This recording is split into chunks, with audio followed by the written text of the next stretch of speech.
Y'all know I love my Nintendo Switch. And majority of the time I like to play on my Switch by myself. However, lately I've been in a completely different mood. Maybe because it's summer and just everything is just more vibrant and motivating and I love it. But I've been wanting to play games on my Switch with my friends and family, and honestly I haven't had a lot of time to do that, but I have been wanting to do that so freaking bad. But when it comes to games and figuring out what games appeal to everyone, I feel like it's kind of hard because there are a lot of games out there and it's just hard to choose sometimes which games are best for co-op and which games are best for multiplayer. So with that being said, in today's video, I am going to be sharing with you guys the best Nintendo Switch games to play online with friends. I love gaming. I love spending time with friends. Why not combine the both? If you're new here and you like gaming kind of content, then definitely make sure to like and subscribe because we do a lot of that here. Let's get into it, Pixels. The first game I have on here, and I feel like this should be no surprise to anyone, especially if you are really involved in the Switch community,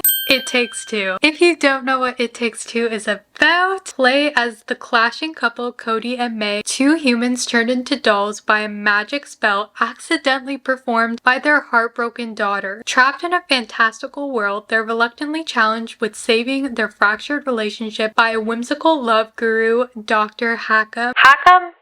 I think that's how you say it. A huge variety of gleeful, disruptive gameplay challenges stand between them and their return to normal. This is such a fun game. It is a co-op based game, so you do have no choice. You do have to play with someone, whether it be online, locally, globally, or with a Switch friend, like someone you already know. Really up to you, but you do have to play this game with someone else. Anyways, okay, so one of the big benefits of this game is that if you know for sure you're gonna play this game a lot, but you want to play with this one friend and they're kind of reluctant, they don't know how they're gonna like it, that is okay. They do not have to pay for the game with the friend pass. If you buy the game, you can give your friend the friend pass and they get it for free basically. So yeah, it's kind of nice and very convenient. Also, you both kind of save in a way because if your friend does want to pay you back because you bought the game in full, you're kind of saving a little bit. I'm girl mathing that. As I said, you have the option to play locally online, globally online, or with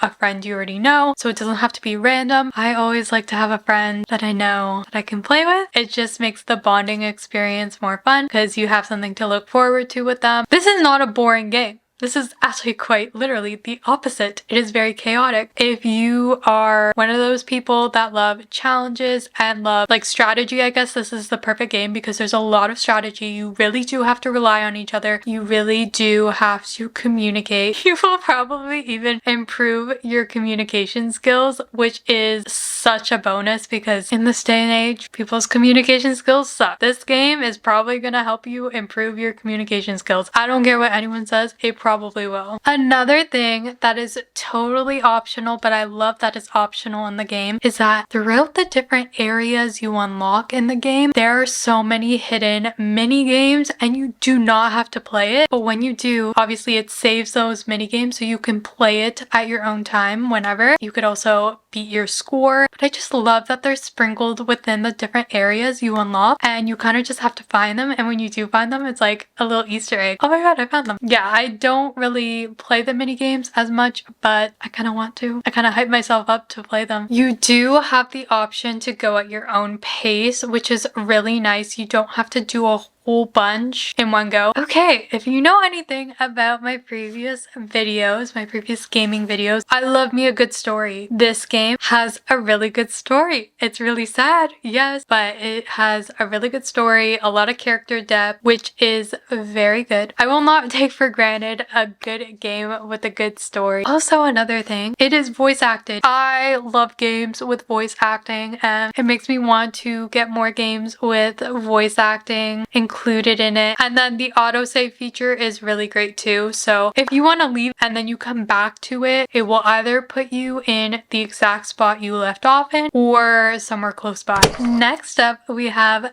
Super Mario Party Jamboree. I am so mad I lost this game, and I'm still looking for it. I actually need to do a better job of looking for it because I really want to play my game. it's my own fault for losing it. The core gameplay retains the classic Mario Party formula. Players choose a character, roll dice, and navigate a game board, engaging in mini games after each turn. The game boasts over 110 mini games and 22 playable characters. There are so many mini games. Oh, I freaking love that, because if you really like a mini game and you want to beat your previous score, you don't have to play on the boards. You can go to the island that has all those mini games and you could just play the mini games. Like, that's actually great if you are really missing the game and you don't want to play the boards because you want to play it with a friend, but you still want to play the mini games. You can play the mini games separately on your own time. So I love that. It could definitely get very competitive, and I appreciate that this game is a bit of a challenge. Every now and then I need to let out my competitive side and kind of challenge myself, and this is the perfect game for that. I will say this is a game that may make or break a friendship or relationship, so really depends on how strong your relationship is. The gaming experience is very customizable and versatile, so I know I did say it's very competitive, but you do have the option to play casually, competitively, solo, or multiplayer. You have that option, which is great because sometimes you're not in the mood to play competitively. Sometimes you're in the mood to play casually, or vice versa. You do have that option, which is so fun. This is something that a lot of Mario Party avid fans really appreciate about this Mario Party specifically, because the previous ones I think were either all motion control or all standard. This one has a balance of both motion control and standard, which is great. You still have to play with the Joy-Cons off of your Switch. This is also a great game for improving your communication skills.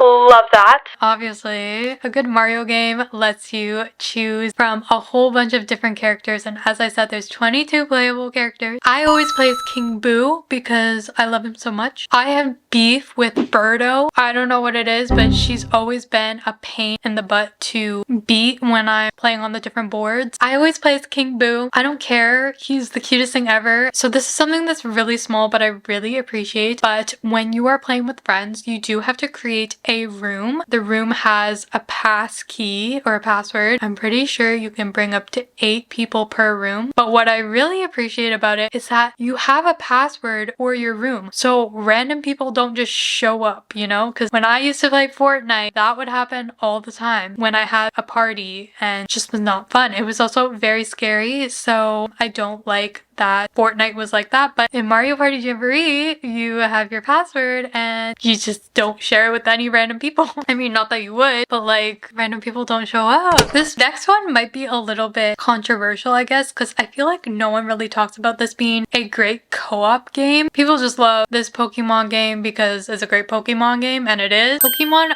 Violet is also a really great co-op game. Catch, battle, and train Pokemon in a vast land filled with lakes, towering peaks, wastelands, small towns, and sprawling cities. Explore a wide open world at your own pace and traverse land, water, and air by riding on a form-shifting legendary Pokemon Miraidon. You can choose from 3 different Pokemon in the beginning to be your first partner Pokemon before setting off on your journey through Paldea. I love this game for multiplayer. I mainly play it in multiplayer because I feel like it's more fun, and there's a few reasons why I say so, and I'll get into those in a sec. The co-op feature is pretty easy, pretty straightforward. It looks complicated, but it really isn't. You go to like this little hub spot. They have it everywhere, and this is where you charge your Pokemon. That area, you have to go there, go around to the side, and there's a little thing called Union Circle. This is where you can invite your friends. It does not take too long to connect with different players. Like, it's very easy and straightforward, and you can invite up to 4 players. Something that I really like, you can trade your Pokemon like you would in real life. It's like nostalgic, and even though I didn't really do that, I'm getting into Pokemon much later. Going along with that, you can transfer the Pokemon you've collected collected in other games and put it into this game. So whatever level you have them at other games, it'll be imported into this game. The way you do that is through the Pokemon Home app on the Switch, especially since leveling up Pokemon does take quite a bit of time in this game. So if you are really struggling with some of the battles, this is a great way to do that. It's kind of a cheat though. It's okay, people do it, it's fine. But I will say, it may or may not help you. Someone gave me, can't even remember his name, Charizard or whatever. They named him Cinder, and he was at a really high level and he would just not obey half of the time. So I was getting really frustrated, but it really depends on how high the Pokemon is. Sometimes they're really stubborn, sometimes they're not. Another thing, when you play multiplayer, if your friend leaves like unexpectedly, it does not disrupt your save, so you are good on that. You can also play either competitively or casually, and you could choose to do all the quests. This does have a lot of quests, or you could just explore the areas. And then there's a lot of content after you finish the game. I don't think the game is really ever finished because you could do so much, so that's something really fun. Last but not least, Mario Kart 8 Deluxe. This is a classic Mario game, like you can't go wrong with this. Race your friends on 48 tracks with Mario Kart 8 Deluxe on the Nintendo Switch. Choose your favorite character and take on opponents with 5 types of battles. This game features every course from the Wii U version, including DLC, and many more, including ones inspired by The Legend of Zelda. You cannot go wrong with a classic Mario Kart game. It's great on the Switch. It's just the classic Mario Kart game on the Wii, which is superior. Comment down below if you agree with me. You could play either casually or competitively, and what I mean by that is you could either play by yourself or with other people. It has a good balance of competition but also strategic thinking. I love me a good game that makes my brain think, so this is a good one because you do have to think about, this person is ahead of me, what am I gonna do? Like, am I gonna use one of my little bananas that I have and throw it at them, or do I want to save it? Like, it does have a little bit of strategic thinking. There are so many racetracks to choose from. I really like that they had Moo Meadow in Mario Kart 8 Deluxe because that was one of my favorite tracks on the Wii. There's a lot of tracks to choose from, especially if you get